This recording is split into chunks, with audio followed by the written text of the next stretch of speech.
Welcome to Ramesh Cheetha 180 spoken English channel. ఈరోజు మనం చెప్పుకోబోతున్న class supposed to plus v1, supposed to be plus v1 ing, supposed to have plus object, supposed to be plus v3, supposed to have v3, supposed to have been v3. ఈరోజు మనం చెప్పుకోబోతున్న class ఈ supposed to full class మనం ఈరోజు చెప్పుకోబోతున్నాం. Supposed to అంటే ఏంటో first మనకు తెలియాలి. సపోజ్డ్ టు అంటే ఎక్స్పెక్టేషన్, ఏదైనా మనం చేయబోతున్నాం అది ఎక్స్పెక్ట్ చేసి చెప్పే టైంలో సపోజ్డ్ టు వాడతాం. లేదంటే రెస్పాన్సిబిలిటీ, ఏదైనా ఒకటి రెస్పాన్సిబిలిటీ తెలియజేసే సమయంలో మనం ఈ సపోజ్డ్ టుని వాడతాం. లేదంటే పర్పస్, ఏదైనా ఒక పర్పస్ విషయంలో మనం తెలియజేసే సమయంలో సపోజ్డ్ టు వాడతాం. లేదంటే ఒక డ్యూటీ గురించి చెప్పే సమయంలో మనం ఈ సపోజ్డ్ టు వాడతాం. ఇప్పుడు ఎగ్జాంపుల్, నేను ఎక్స్పెక్ట్ చేస్తున్న సాయంత్రం ఇన్ ద ఈవినింగ్ నేను కలవాలి. I am supposed to meet my friend in the evening.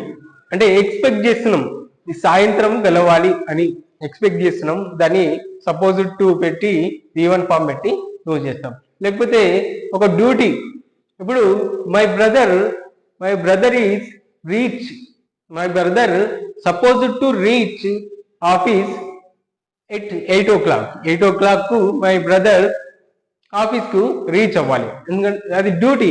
ఒక డ్యూటీని చెప్పే టైంలో, అంటే ఈ టైంకి ఇది జరగాలి అని ఎక్స్పెక్ట్ చేసే టైంలో, లేదంటే ఒక డ్యూటీ చెప్పే టైంలో మనం సపోజ్డ్ టు వాడతాం. ఇంకోటి ఫోన్ ఉంది, ఇప్పుడు మొబైల్ ఫోన్ ఉంది. ఆ మొబైల్ ఫోన్ ని ఎందుకు యూజ్ చేస్తున్నాం? To talk. అంటే పర్పస్ ఏంది? మాట్లాడుకునే పర్పస్. ఇప్పుడు mobile phone is supposed to keep you talk to with me. అంటే ఈ ఫోన్ మనకు ఏ పర్పస్ అంటే మాట్లాడే పర్పస్ గా మనం యూజ్ చేస్తున్నాం. Responsibility, my brother is supposed to take care of my family. ఇప్పుడు ఇంటికి ఒక పెద్ద కొడుకుండు, ఆయన ఏం చేయాలంటే రెస్పాన్సిబిలిటీ, అంటే ఒక రెస్పాన్సిబిలిటీని తెలియజేసే టైంలో మనం సపోజ్డ్ టు వాడతాం.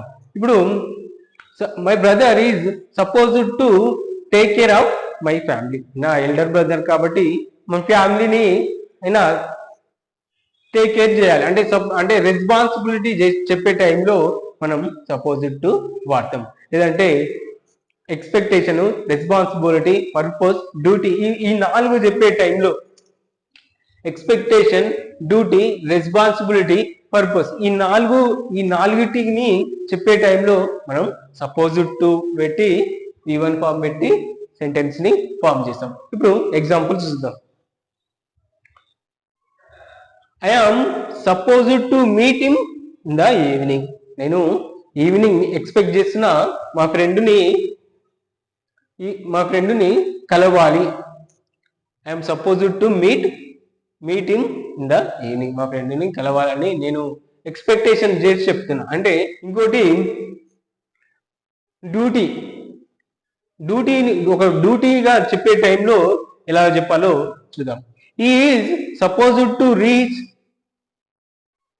There on time. ఇప్పుడు మా బ్రదర్ అతను ఆఫీస్కి వెళ్ళాలి. రీచ్ ఆఫీస్ ఆన్ టైంకి ఆఫీస్కి వెళ్ళాలి, ఆఫీస్కి రీచ్ అవ్వాలి. అంటే ఒక డ్యూటీగా చెప్పే టైంలో సపోజ్డ్ టు పెట్టి v1 ఫామ్ పెడతాం. v1 ఫామ్ పెడతాం. I'm supposed to take care of my parents. ఇప్పుడు ఇంటికి ఒక పెద్ద కొడుకుండు, అతని రెస్పాన్సిబిలిటీ ఏంటంటే వాళ్ళని టేక్ కేర్ చేయాలి. అంటే రెస్పాన్సిబిలిటీ తెలియజేసే టైంలో I'm supposed to take care of my family. ఇప్పుడు నేను మా ఫ్యామిలీని టేక్ కేర్ చేయాలి, అంటే జాగ్రత్తగా చూసుకోవాలి. అంటే ఒక రెస్పాన్సిబిలిటీ చెప్పే టైంలో వాడతాం. This phone is supposed to keep you touch with me. ఇప్పుడు ఫోన్ ఉంది, దాని పర్పస్ ఏంటంటే నిన్ను నాతో మాట్లాడడానికి ఉంచుతుంది. ఫోను నిన్ను నాతో మాట్లాడడానికి ఉంచుతుంది అంటే పర్పస్. దాని ఒక ఒక ఒక వస్తువు పర్పస్ కానీ ఒక వ్యక్తి పర్పస్ కానీ తెలియజేసే టైంలో కూడా సపోజిట్ టు వాడతాం. సపోజిట్ టు V1 ఫామ్ వాడతాం. సపోజిట్ టు V1 ఫామ్ వాడతాం. ఇప్పుడు సపోజిట్ టు ప్లస్ V1 పెట్టి ఆ తర్వాత ఆబ్జెక్ట్ వాడడం, సెంటెన్స్ ని ఫామ్ చేసినాం. ఇప్పుడు supposed to be V1, supposed to be adverb. Supposed to be adverb. Adverb అంటే ఒక ప్రదేశంలో ఉన్నా, లేదంటే ఒక స్థలంలో ఉన్నా, లేదంటే ఒక పెళ్లిలో ఉన్నా, అంటే ఒక స్థలం ఒక దగ్గర ఉన్నా అని తెలియజేసే సమయంలో మనం సపోజ్డ్ టు బి పెట్టి adverb ని వాడతాం. ఇప్పుడు ఎగ్జాంపుల్ చూద్దాం. He is supposed to be in the office. ఇతను ఆఫీస్ లో ఉండాలి. ఎందుకంటే ఎక్స్పెక్ట్ చేస్తున్నాం ఇతను ఆఫీస్ లో ఉండాలి, expectation. He was supposed to be in the office. మనము ఎక్స్పెక్ట్ చేస్తున్నాం ఏంటంటే ఇతను ఆఫీస్ లో ఉండాలి, అంటే గతంలో వాజ్ కాబట్టి గతంలో ఈ షీట్ కి వాజ్ వాడతాం. He was supposed to be in the office. Supposed to B అంటే ఎక్స్పెక్టెడ్ టు బి అంటే ఊహిస్తున్నాం, లేదంటే likely to be expected to be. Supposed to B అంటే లైక్లీ టు బి అని, ఎక్స్పెక్టెడ్ టు బి అని. Expected to be దానికి meaning, correct meaning ఏంటంటే expect చేస్తున్నాం ఇది జరుగుతుంది, ఇక్కడ ఉంటాడు అని చెప్తున్నాం. ఈ supposed to be the office, తను ఆఫీస్ లో ఉండాలి అని మనం ఎక్స్పెక్ట్ చేస్తున్నాం. ఇంకోటి my brother is supposed to be in the class room right now. ఇప్పుడు మా బ్రదరు క్లాస్ రూమ్ లో ఉండాలి, మనము ఎక్స్పెక్ట్ చేసి చెప్తున్నాం. The bus is supposed to be in the bus station in 5 minutes. Bus bus station లో 5 minutes లో ఉంటది, మనము ఎక్స్పెక్ట్ చేసి చెప్తున్నాం. ఇంకోటి sir is bus is okay. ఇంకోటి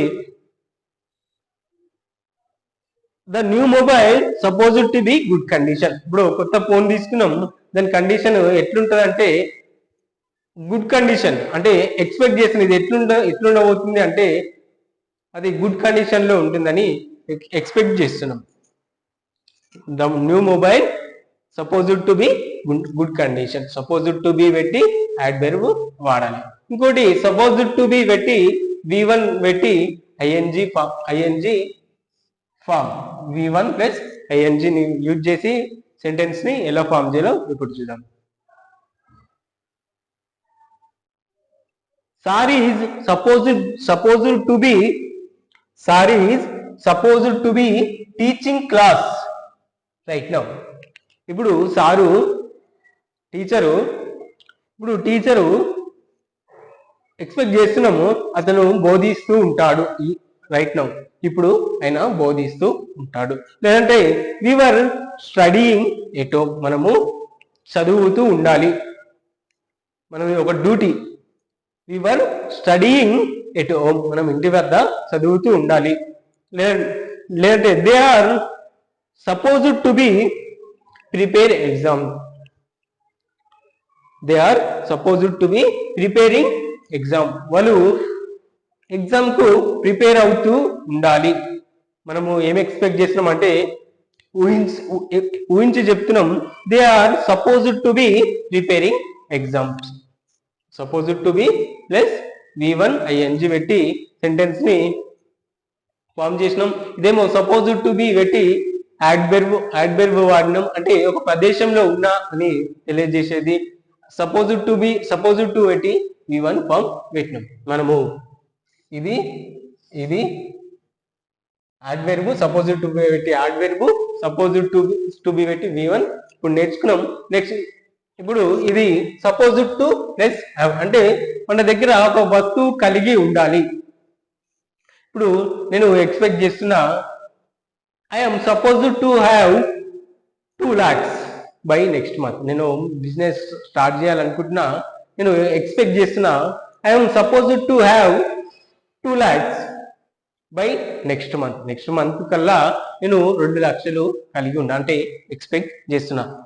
you are supposed to have car, లేకపోతే you are supposed to have own calculator. నీ తన సొంతంగా ఒక కాల్కులేటర్ ఉండాలి. నీ తన ఒక సొంత calculator.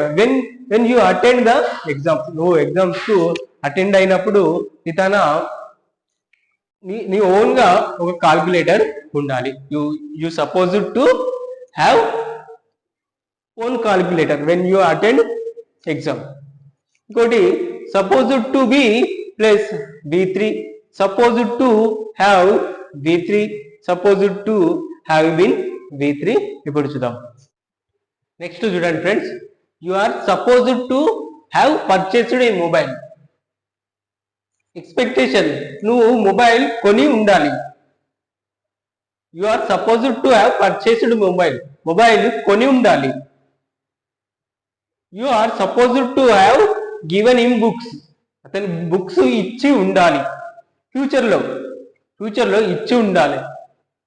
I'm I supposed to have learned English in 6 months, 6 months లో నేను ఇంగ్లీష్ నేర్చుకొని ఉంటానా.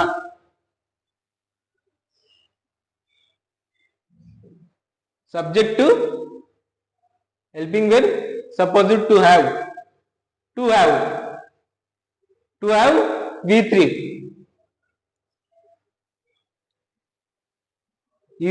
ఈ స్ట్రక్చర్ ఫ్రెండ్స్, అది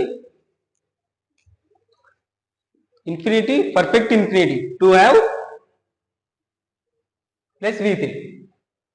ఇప్పుడు ఇది చూద్దాం ఫ్రెండ్స్, ఇది 2 + V1, ఇది 2 + V1 ఇన్ఫినిటీ. దీనికి పాజిటివ్ వైస్ ఇది, దీనికి పాజిటివ్ వైస్ ఇది. ఇది పర్ఫెక్ట్ ఇన్ఫినిటీ 2 + హ్యావ్, దీనికి positive voice to have been. సరే ఇది చూద్దాం. They are supposed to construct the building next year. Next year వాళ్ళు బిల్డింగ్ కట్టాలి. నెక్స్ట్ ఇయర్ వాళ్ళు కట్టాలి, ఎక్స్పెక్ట్ చేసి చెప్తున్నాం. ఇప్పుడు దీన్ని పాజిటివ్ వాయిస్ లో దీనికి పాజిటివ్ వాయిస్ చూద్దాం. The building is supposed to be constructed by them next year. Next year కల్లా వాళ్ళు బిల్డింగ్ కట్టాలి. ఇప్పుడు ఇది perfect infinity. They are supposed to have constructed building next year. Next year కల్లా కట్టి ఉండాలి. ఇది supposed to construct the building అంటే కట్టాలి. Building supposed to construct the building, building కట్టాలి. నెక్స్ట్ ఇయర్ కల్లా కట్టి ఉండాలి. Next year they are supposed to have constructed building next year. ఇది పర్ఫెక్ట్ ఇన్ఫినిటీ. దీనికి పాజిటివ్ వాయిస్ ఫస్ట్ ఆబ్జెక్ట్ రాస్తుంది. The building is supposed to have bin constructed by them next year. Next year కల్లా building ను వాళ్ళు కట్టి ఉండాలి. Friends, ఇది class. Supposed to V1, supposed to be V1 ing, supposed to be adverb, supposed to have object, supposed to B V3, supposed to have V3, supposed to have been V3. ఇది supposed to గురించి friends. ఈ పూర్తి class మీకు నచ్చింది అనుకుంటా. మీకు నచ్చినట్టయితే like చేయండి, షేర్ చేయండి, సబ్స్క్రైబ్ చేయడం మర్చిపోకండి. Thank you friends.